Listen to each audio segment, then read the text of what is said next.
Welcome to Career Tools. This week, do not give negative feedback to your boss. The questions this cast answers are, what is feedback? Why can't I give feedback to my boss? And how do I tell my boss what I think? Hey managers, is your team staying remote? A lot of companies are thinking about going back into the office, but plenty of companies are going to stay remote for many more months, maybe into 2022. If they are, we can help. Our newest virtual training is the Effective Remote Manager. It helps your team fully execute the Manager Tools Trinity, one-on-ones, feedback, coaching, delegation, based on the fact that remote work makes things a lot more difficult. And we happen to know all about it because we've always been virtual. In fact, I've been virtual for nigh on 20 years now. So give us a call or email Maggie@manager-tools.com and we'll tell you all about the virtual Effective Remote Manager training. Thanks. Okay, we already have a podcast called Do Not Give Feedback to Your Boss. Yep. But we get so many questions about it that we've decided to tackle the subject again and maybe say something differently in a different way, or maybe just answer the questions that we hear so often that maybe aren't answered completely clearly in that cast because we didn't know that those were going to be what people asked. Yeah. And we're going to talk about what we mean by feedback, which is something very specific and probably not what you're thinking when we say don't give feedback to your boss. We're going to talk about what's not feedback and therefore is fine, and how to approach sharing your ideas and your opinions with your boss. Which we are encouraging in a specific way. Yes. With a very limited range of topics. Right. With your safety in mind. Indeed. So we're going to talk about a few things today. First, don't give Manager Tools feedback to your boss. Second, do share ideas, suggestions, and problems. Third, don't tell your boss how to manage you better. Fourth, don't share recommendations for behavior. Fifth, choose your words carefully. Sixth, choose your timing carefully. Seventh, watch for results. And eight, let it go. So we'll start with do not give Manager Tools feedback to your boss.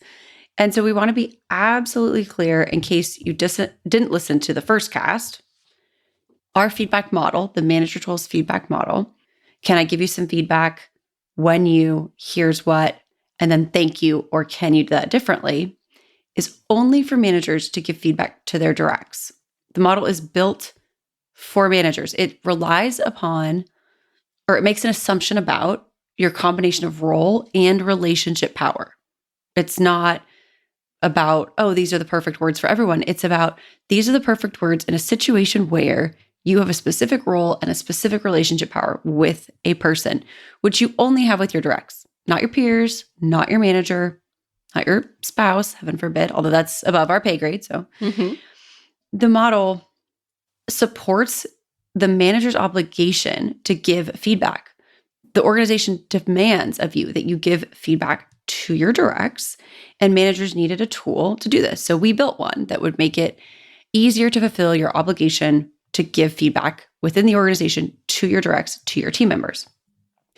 The reason we're so adamant about not giving Manager Tools feedback to your boss is that you could get hurt. A boss with a thin skin might move you to work you don't like. They might start being more demanding. They might block pay raises or promotions or even fire you if you give him Manager Tools feedback. We don't know everyone's boss. We can't trust everyone's boss. And we've seen people be fired even when a boss has asked for feedback. It's a bit like when people say in interviewing, they say, I said no to this candidate because of this, this, and this reason. And it's a perfectly legal, rational, reasonable reason. Mm-hmm. And everybody knows that's not the reason, right? And this happens when bosses get their feelings hurt from feedback. They'll fire someone and they'll say it's for performance, or they'll say it's for something else, and they'll have a perfectly reasonable, rational, explicable reason. And we know it's because they didn't like the feedback. We've even seen bosses who apparently had a normal reaction to every other thing that happened over the last 2 or 3 years and then overreacted to feedback, which resulted in someone being fired. You might be putting yourself in danger by using the manager tools feedback model to give feedback to your boss. We've seen, even in situations where bosses and directs have great relationships, that feedback could result in someone being fired. The people who tell you to do this have never done it, or they did have very forgiving bosses when they did. And the reason we're recommending you don't do it is that you could get hurt. We have your safety in mind. I once did a temp job, and the reason the temp job was open was because the person had been fired. And until then, her boss had called her every morning and asked her what to wear. That's how close they were. They were abnormally close. Yeah. And then the boss had got her feelings hurt over something, and she fired this woman who'd been her best friend until then. Oh, weird. Gosh. And people are weird. And so we can't tell people to do something which we know is dangerous, right? Mm-hmm. It's like saying, yes, you can walk in the middle of the road. Sure, you can. In the middle of the night when there's no traffic, or in the middle of the, if I live in a suburban neighborhood, there's no cars most of the time, and the kids play in the street and they're perfectly safe. But that doesn't mean I would tell a kid, yes, you can play in the street, because sometimes it's dangerous. Right. And unless I'm standing there and watching for cars, I wouldn't say it, right? And unless we're standing next to you and we know your boss and we know everything, we can't recommend it. Yeah. It doesn't matter that you've been asked. Mm-mm. It doesn't matter if you keep it behavioral. It doesn't matter if you're focusing on the future. It doesn't matter that your boss says to you, I'm open to feedback. None of this matters, because the model is not for you to give feedback to your boss. Even if you use the model perfectly, which would be behaviorally and future focused, it won't matter, because that's not what the model's for. It's like using your vacuum on your grass. You could do it really well, but it still makes a mess. I'm still so jealous. We found out, I think, 2 years ago, I found out that in Britain they have lawnmowers that are robots, the way that in the States we have vacuums that are robots. You can buy them in Lowe's. They have them now. Oh my gosh. See, and that's the right vacuum for your grass, but you wouldn't put your other vacuum on the grass. No, you wouldn't. There's a time and a place. Mm-hmm. If you did use your vacuum on the grass, yeah. Yeah, right. Bad. You're just going to make a mess or get electrocuted, depending on the weather. Neither sounds good. Nah. And if you're still railing against this, if your habit is or if your reaction to this is, but I really, really want to, I'll give you one more thing to think about. Part of the reason that we're so adamant about this is you don't want to give your boss positive feedback. Mm-hmm. Literally, when you say, I want to give my boss feedback, the thing in your mind, I am 99.9% sure, is I want to tell him how to do his job better, Mm-hmm, mm-hmm, right? Mm-hmm. And you're looking for a tool that will tell you how you can tell your boss to do your job better. And there isn't one, and it's not your prerogative. The organization is arranged in a way that gives your boss purview over what you do and how you do it, but not the other way around. And it's not fair, it's not equitable, it's not, it may be not the way you want the world to be, but it's the way organizations are designed in order to be effective. And if you don't like it, there's a choice. You can go and work for yourself, and then your customers will tell you how to do your job. But I feel it too, when people say, oh, clothes matter. And you're just like, really? Does it matter how I dress? Yes, it does. Mm-hmm. And it's not fair. And I don't want it to be true, but it is. And that's the same with this. It's not fair, and I don't want it to be true. And I would love to tell my boss how to do his job. And do you know my boss? So, but I'm not stupid. As I told him the other day when he asked me something, I said, I know which side my bread is buttered. I'm not going to do it. Yeah. And my boss is probably the one who might be able to take it, Mm-hmm. But I'm not going to try.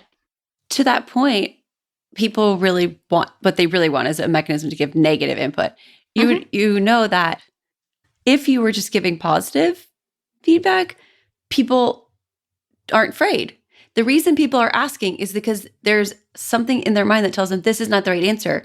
They just they want to do it anyway. And they want someone to validate that what they want is okay, even though it's not right. There's an old series of books, which I'm sure you probably our listeners are sick of hearing about, the Travis McGee books. And in it, they talk about this moral dilemma, which is when you're having a moral dilemma, most often the issue is between what you know you should do and what you want to do. And that's what this is. You know you should not give negative feedback to your boss. You know you should not use the manager tools model to do it. And yet because you want to, you ask. And we're here to say, please no, don't do it.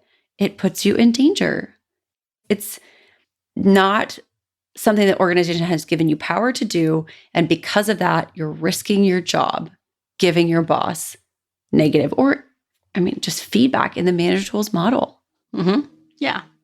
Danger. Just don't. Danger, Will Robinson. Yeah, danger. Americans say So, confusingly. If we're saying don't, what are we saying that you can do? You can share ideas, suggestions, and problems. The prohibition on giving feedback to your boss does not preclude you sharing your thoughts, ideas, suggestions, things that you've read, problems, perceptions, conclusions, analysis, brainstorms, opinions, proposals. There's an entire universe of things out there that you can share with your boss, and none of these are feedback. None. No. And we want you to be careful about how you say it, what you say, and how you say it. And we're going to talk about that in a minute. But we don't want you to stop trying to make things better for your boss, your team, your company, and your customers. We really want you to share. We just don't want you to do it in a way that puts you in danger. Right. And know that if you share, not everything will be accepted.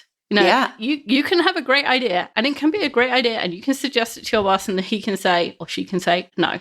Or they can say, I don't think that's a good idea, or I don't see the analysis the way you do, or that's not what we want to do this year. And they have that prerogative too. Just because you're sharing doesn't mean you're going to get a positive reaction. And when we say, don't give feedback to your boss, or one of the other questions is, but I want to share my ideas. Yes, you do. But part of what's underlying that is also, I want to share my ideas and have them accepted. And you can share your ideas, but you can't guarantee they're going to be accepted. So, absolutely. And there's no model for that. There's no guarantee we can give you for that. There's no safer playing in the street we can give you for that either. So when we say, please share, please do, but don't expect that just because we're saying that's a good thing, that you'll always get a positive reaction. Yeah, I think we experience that. Even if you share an idea with a peer, sometimes it doesn't get initiated, implemented. There we go. Implemented.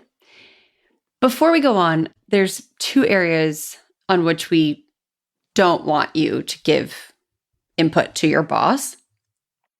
First, don't give your boss recommendations about how to manage you better.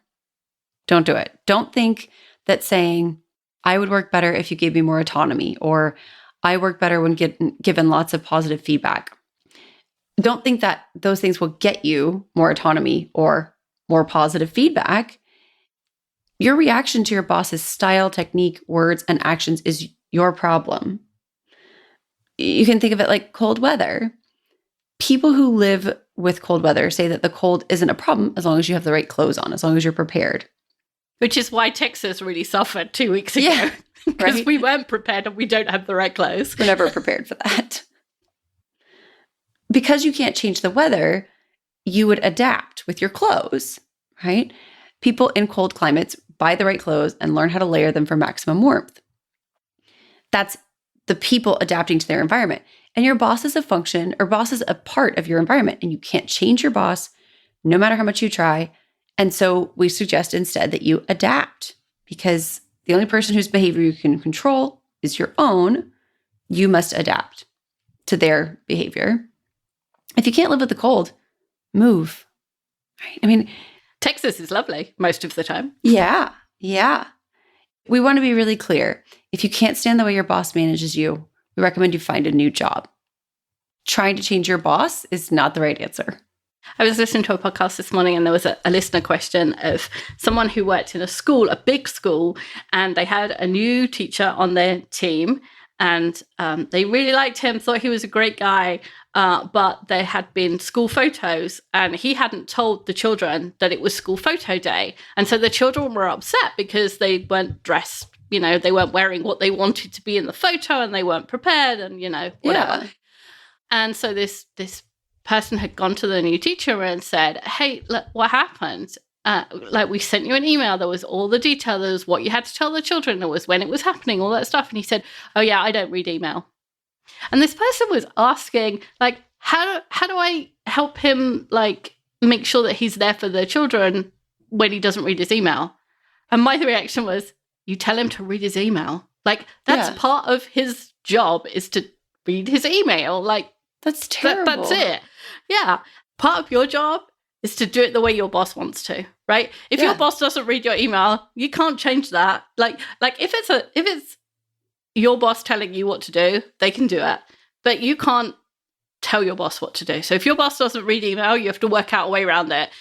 But if you just don't want to do something that your boss wants you to do, you don't get that choice. Mm-hmm. Oh, you do. You get another job, right? But if your boss says to you, you have to read your email, then you have to read your email. That's it. If you want to keep your job. Yeah, exactly. So again, another thing that we don't want to share is recommendations for behavior. Please don't make recommendations about how your boss does things or what they do. For example, please don't say, when you don't send the file you promised, it makes us look disorganized. Or, when you cut Sam off, I think you hurt his feelings. This gets dangerously close to the feedback model because it is behavioral, and it calls into question the boss's judgment, and for thin-skinned bosses, perhaps their self-image, which is dangerous, again. Yeah. It's like poking them with a stick. Yeah. I'm wondering why they yell. Yeah. I poked a bear with a stick and I'm wondering why my arm fell off. It bit you. Instead, talk about the product, the project, or the customer. For example, the project plan says we're red on sending the client the file. Is that correct? Or do you think we need to pre-brief Sam so he doesn't go off on tangents? Look for the source of the problem and give feedback on that. In our examples, the source is the file not being sent rather than the behavior of not sending it, or Sam being long-winded rather than the behavior of cutting him off. What you want to do is, instead of saying don't do that, what you want to do is stop the circumstances where that negative thing you think is happening can happen. Mm-hmm. And we always offer to help. Because if you know full well that your boss hasn't done something they're supposed to do, I bet if your boss hasn't sent the file, you know it, he knows it. And if you say, it says we haven't sent the file, is that right? But like your boss probably isn't shirking their work. One of my friends worked with someone who slept through the day, at their desk and was a boss. Oh. So if you're working for that person, that's fine. But everybody else is probably doing their best to be as productive as possible, to work on the priorities as they see them, to do their best with the time and energy they have. Mm-hmm. And so give your boss the grace. They might not be doing their job the way you would do it or want to do it. Yeah. But they're doing their best. So instead of beating them up, try and help. Put together a draft and say, hey, I know we have to send this to the customer tomorrow. I put together a draft so that you can just edit it. Or send the file and copy your boss and say, hey, I know you didn't have time to do this and I knew where it was. Or ask somebody the question when you know your boss needs the answer before they can do something, or get the information, or do something to get the task one step closer to being done. Yes. Just highlighting that people haven't done their work does not make them feel good. And it doesn't also move things forward. No, and it doesn't make them do the work either. Right. When it's not a task that you're dealing with, try and find a solution. By pre-briefing Sam, you can avoid the situation of him being cut off. So it might be that you communicate proactively with customers, put together an agenda, maybe pre-brief the boss, put together a cheat sheet, or maybe even offer to take something else off your boss's plate so that she has more time. She's not as crunched for time and those things can get sent to the customer in a more timely manner. We recommend that you propose helping with the solution, and you'll get a much better reaction with this approach than you would if you were to use feedback or give feedback. And I think that's true on many levels. It shouldn't be shocking that we're recommending you assist rather than point out people's mistakes. And I think that's more likely to garner goodwill in a lot of situations rather than just telling people what they're doing wrong, which isn't nice. And if we go back to the DISC model, which we talk about a lot, so DISC is a behavioral model, and there's 4 different types. For the high Cs, who are the detail-oriented ones, are likely to say, that's not correct. Mm-hmm. Like they send you a note and it says, that's wrong. And I just, like, as a not a high C, I just want to punch them because I'm like, I don't, like, the majority of it was right. Why are you pointing out that thing? But if that's your inclination, instead of doing that, say, hey, I noticed that there's an error here and I fixed it in the file for you. Or, oh, would it be helpful? I seem to be able to see things in more detail than you do. Would it be helpful if I review your stuff before you send it to the customer? Or, offer to help instead of saying, oh, there's an error there. Because that makes people want to punch you. It makes people feel badly. It does. Yeah, it does. We're not trying to give you a workaround for giving feedback. We're giving you ways to talk to your boss about things you're concerned about without poking them with the stick that we call feedback. Folks, if you're listening right now, this is Mark, and there are an awful lot of you who are listeners who we don't know are listeners. I would encourage you to come to the website, get a free account. We will not bombard you with email. We'll send you content every once in a while. We'll notify you of conferences in your area, and we'll try to start a relationship with you. We give away an awful lot for free, and we'd like to be able to share with you additional stuff every once in a while. And yes, there might be an ad in it, but I promise we hate that stuff, and we won't do it too much to you. So come to the website, share your email with us. It'll give you access to the forums where you can ask questions and visit with other managers about the things they're dealing with, or just review the 16 years worth of history there about all kinds of questions that every manager faces at one time or another. I hope to see you. Thanks. We recommend that you choose your words carefully, that you are cautious with your word choice. Even if you avoid giving recommendations on behavior, you can still end up sounding like you're giving feedback. Choosing words which put you and your boss on the same side will come across better. It'll be more palatable. Ask for their opinion, rather than making a statement as if it were fact, perhaps is a good way to do that. We have some other wordings, some of which we have podcasts about, that might be helpful in terms of choosing your words carefully and making the right choices around how to communicate and present these situations to your boss. So the first one is and, not but, and there is a podcast about that. But this is our famous meeting ground rule that can help you talk to your boss. So this is why we use and, not but. The point here is that when we do use it, we separate ourselves. So everybody can tell when you want to make a different point or disagree or challenge someone and you say but, everyone knows that's what's happening. Mm-hmm. If you say and, it puts you back on the same side. Instead of saying, I'm separate from you, it says, I'm together with you. I agree with the first part of what you just said, and I want to add to it. And using but is a habit you can train yourself out as. So my dad always says, before speaking, engage brain, because I generally don't. But most of the time, we don't actively think about the words that are coming out of our mouth. We have a kind of word picture or a picture in our head, which our brain translates into words, and we're not really listening to the words. And you can, and if you do, you can change them. One of the things I've said before in the Toastmasters class we just did is I start a lot of sentences with so. And if I think about it hard enough, I can not say that word. I just hear it in my head and then I just start with the next word. So you can train yourself to say different words if you want to. So for example, instead of saying, I like that idea, but we don't have enough resources, you could say, I like that idea, and I think we'll need to consider rebalancing our resources. And the funny thing about it is, even though we all know there's a difference between but and, people don't feel like you're being manipulative when you use the different wording. They just hear it differently. And because we don't think so much about the words we're hearing and the impact they're having on us, we just go from words to emotion. We don't hear that, but yeah, exactly. And so people don't feel like, oh, you changed the words to make me feel differently.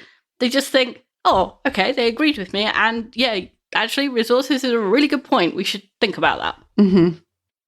So the next one is I'm sure you know, which is based on teach as if, teach not. So you're teaching as if you're not teaching.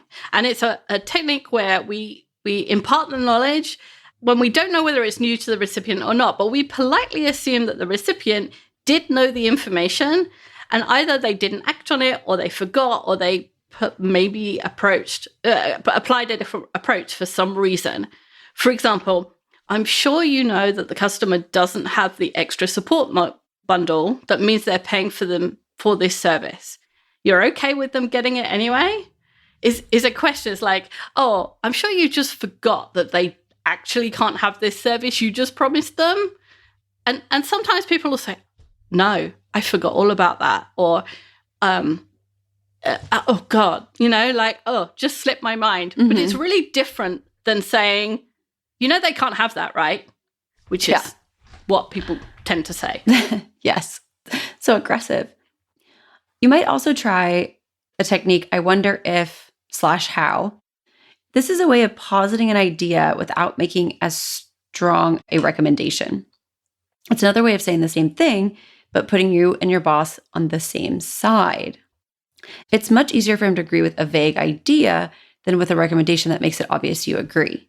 For example, I wonder if customers would like it if we put the price on the front page instead of making them click for it.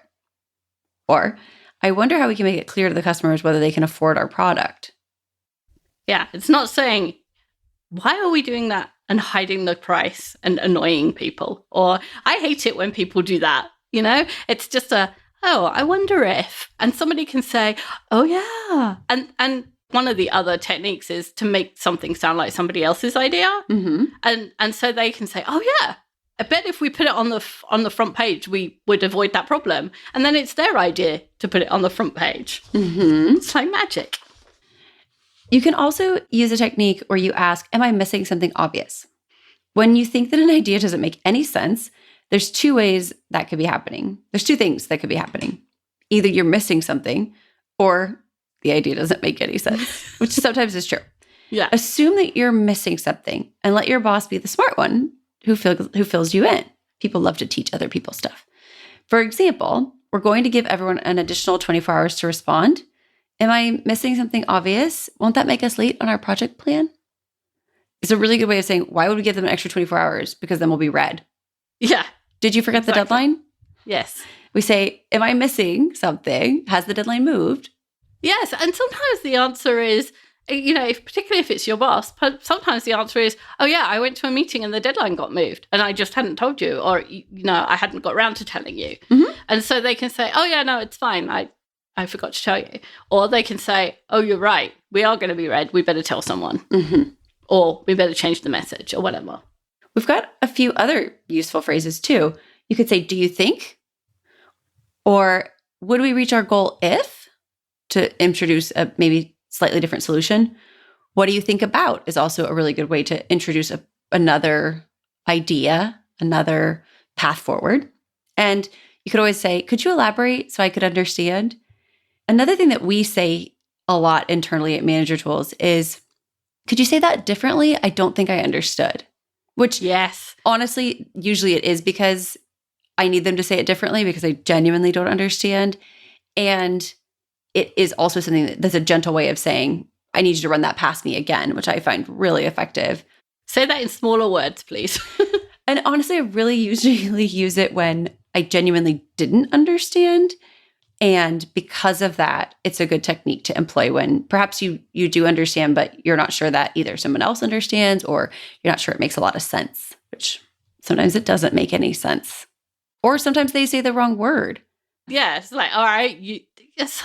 Often, because I'm in my own head a lot, when somebody else says, yeah, this is what I heard, I'd be like, no, that's not what I'm saying at all. And it's a genuine misunderstanding. Mm-hmm. The other time I think we end up using that technique a lot is with the tech team, because we love them and they talk tech. And a lot of the time we genuinely don't understand enough of what they do and how it works to understand what they're talking about. Yeah. And so what they said genuinely did make a lot of sense, but we just didn't get it. Yeah. And if you use that phrase genuinely often enough, it becomes so benign that if you use it to mean you aren't making any sense today, it doesn't come across that way. It just comes across as, this is the phrase we use. Yeah. And can you help me because I'm stuck?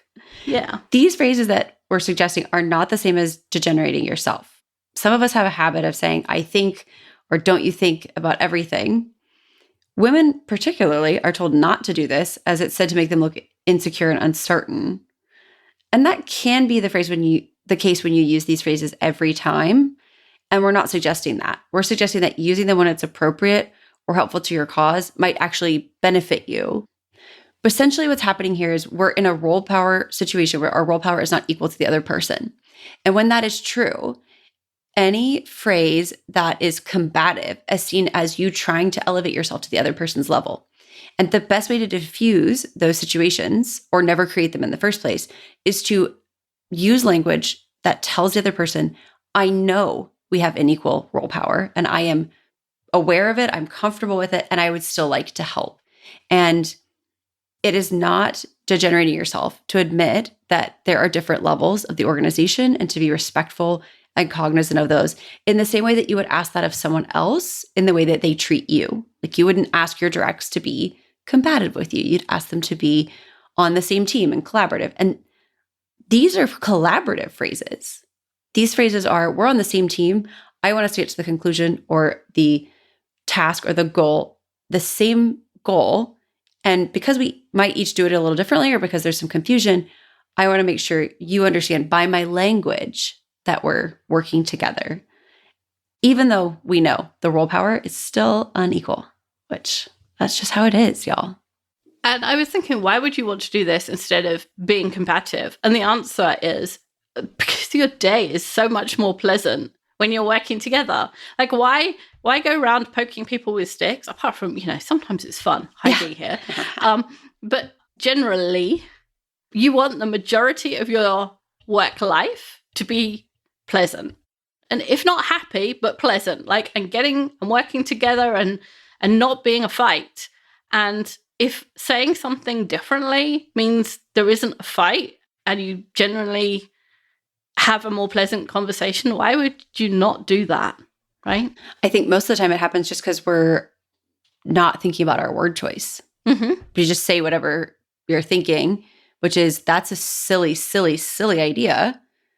And then the other person's offended. So for some of us, it's you want your workday to be easier. And for the rest of us, it's to make other people's workday easier, right? There's two pieces there.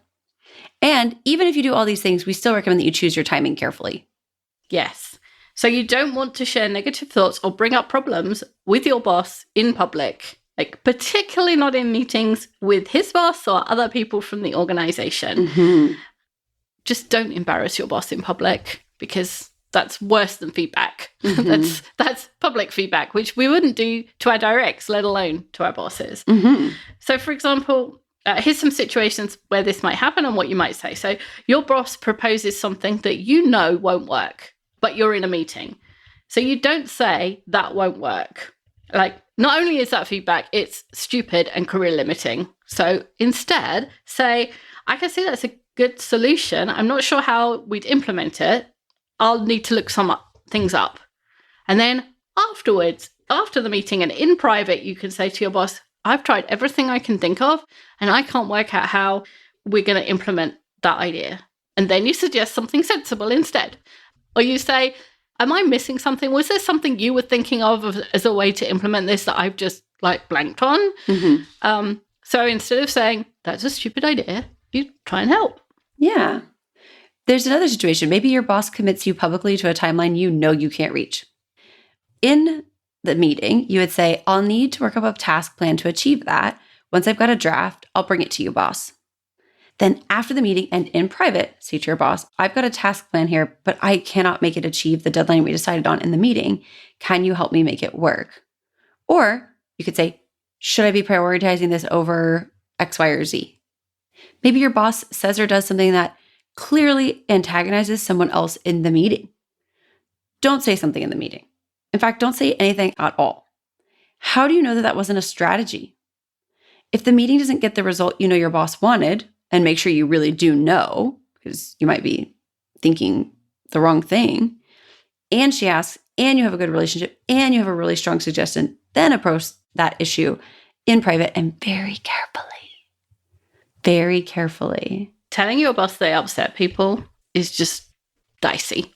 Yeah. And again, like we said earlier, we had the example of Sam. Like Sam got his feelings hurt when you cut him off. Like try and make, like, shall we pre-brief Sam? Shall we tell him that these are the topics that we can discuss during the meeting and the other things that we want to keep to outside of the meeting? So you head off the situation instead of saying you hurt that person's feelings. Because a lot of the time, if I hurt someone's feelings because I wasn't thinking when I was talking and I feel badly, and somebody else pointing that out makes me feel even worse. Mm-hmm. And when I feel worse, I don't feel well towards the person who just pointed that out to me. Yeah, that person has now just made your life harder. And so It's easier to just be annoyed with them.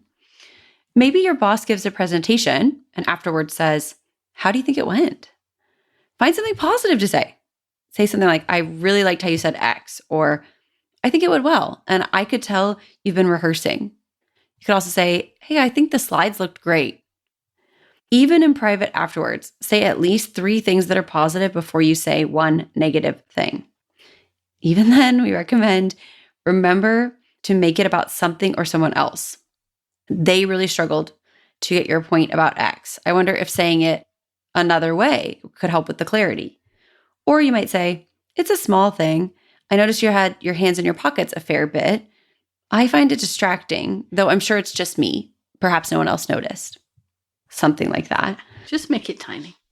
And if you think we're sucking up to your boss here, we'll just remind you, we tell your bosses to give you 9 positive pieces of feedback before they give you 1 negative piece. And we tell them to give you 6 weeks of positive feedback before they give you 1 negative one at all. 8 weeks. 8 weeks. Yeah. So we're not sucking up. We're reflecting what we tell other people to do. And we tell your bosses 99% of what you do is positive. Therefore, 99% of feedback should be positive. Right? It's not sucking up. It's reflecting reality. Yeah. And we're asking of you what we're asking of your manager. Like we're asking you both to focus on the positive and deliver that information as well as whatever changes you may have. If they're small and you're careful and you choose the right timing and the right words and you think before you do it, in the same way that if someone came to your house and they were coming for a party or something and they said, how do I look? You would, in most cases, I think, yes, say, the answer is not, you look fat in that, right? Right. Or it's not, that dress is unattractive or something like that. You say, oh, your hair looks beautiful. Or, wow, I can tell you put a lot of effort into that outfit. It's really nicely put together. It matches really well. Or I really like your earrings. It's social graces. It's social niceties. It's like we all have to get on in society together. So let's do it in a way that makes it easier for all of us. Yeah. Remember that these people made choices that caused them to behave this way. They picked out that outfit. They made those slides. And unless they have broccoli in their teeth or, something stuck to their pantyhose, it's okay to compliment and to be positive. Even if you wouldn't have made that choice. Yeah. So our next section is watch for results. So when you give your boss your thoughts, ideas, suggestions, all of the nice words that we used earlier, just note what happens. A positive or a negative could be the result of the idea or the way you said it or when you said it or the meeting they had with their boss earlier or the side they got out of bed that morning. How they react to an idea has a million different factors. But if you want to give more input in the future, and we're going to assume that you do, then noting what works and what doesn't will help you later give more input and be successful more often. If you notice that Monday mornings is a really bad time to give your boss ideas because he's just thinking about the rest of the week and just doesn't have any input space, then don't keep saying it then. If your boss comes out of his one-on-one in a really bad mood, don't make suggestions then. If every time you say something, every time you give input, you get a bad reaction or you get a dismissive reaction or they say yes, but nothing ever happens, then you might begin to think that your boss is not as open as you would hope to your ideas. Even if they say, I want to hear everything.